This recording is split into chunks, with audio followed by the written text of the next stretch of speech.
Hello everyone and welcome back or welcome to the Art of Teaching Art. Today I'm going to show you how to create a trace monoprint. So the trace monoprint technique is to just get an outline of your objects or your items. I will be showing you in a separate video how to complete a tonal piece. So what you need to do first is print out some images. You could just go for an outline version or you could go for a photograph. I'm going to be using this photograph, so I've cut it out and I've just taped it onto a piece of drawing paper, so cartridge paper. This is a piece that I completed before, which is a copy of an Angie Lewin print. And you can see I've just used lines and mark making to create the print. So equipment you will need a surface to print on. I've got a piece of acrylic plastic here. You could also use a piece of glass if you wanted to, or if you've got a surface which is suitable for ink, then you could use that. You will need a roller, some printing ink, a pencil or a pen, and some masking tape as well. So to start off with, we just put our ink onto the board and we're trying to roll out a section of ink the same size as our image. So our image is this size, that's how much ink we want. So we're going to squeeze a little bit of ink onto the board.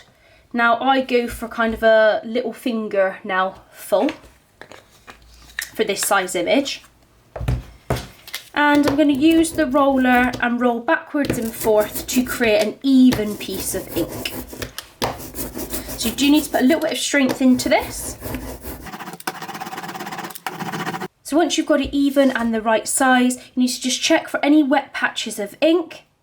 And once you've done that, you can place your image on top. So we've got the image stuck onto the cartridge paper, and then we just need to place this carefully down onto the ink. Try not to touch the ink at all, just place it down. And then you need to tape that in place. So just on the corners, using some masking tape, I am going to tape the paper down. And that's just so it doesn't move whilst you're completing your print. You then need to either get a pencil or a pen. But for this type of print, I prefer to use a pen. You get a much sharper line with that, but you can use a sharp pencil as well. And that's just a normal HB pencil.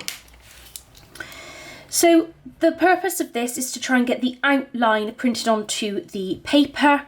So you essentially just need to go round the outline, but it's very important that you don't press onto the surface of the monoprint because you want a nice clean print. If you do put your hand on it, then you will get ink printed on, which can also be a lovely technique, but not what I'm aiming to do here. So often I will put my arm down and rest my wrist on that, so I've got something to rest on rather than resting on the paper. It takes a little while to get used to, but eventually you will get used to it.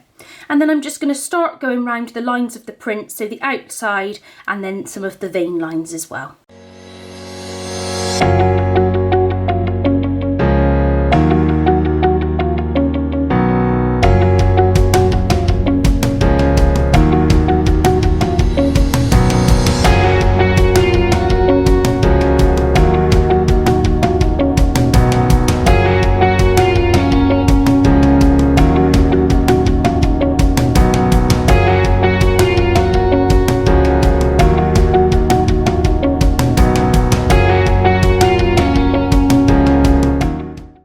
So once you've added all the detail that you want to add, you can lift up your print. It's quite nice to leave it so it's a surprise at the end. If you want to just check it, you can just lift up the two bottom pieces and then lift up and check your print. Mine looks really good. So there is my final print. So you can see that I've got a more definite line around the outside. I pressed a little bit harder with the pen and then I used softer lines for the veins on the leaf, and I've just got an outline version of a monoprint. And there's lots of things that you can then do with this to develop your ideas for a project as well. Thank you so much for watching and have a great day.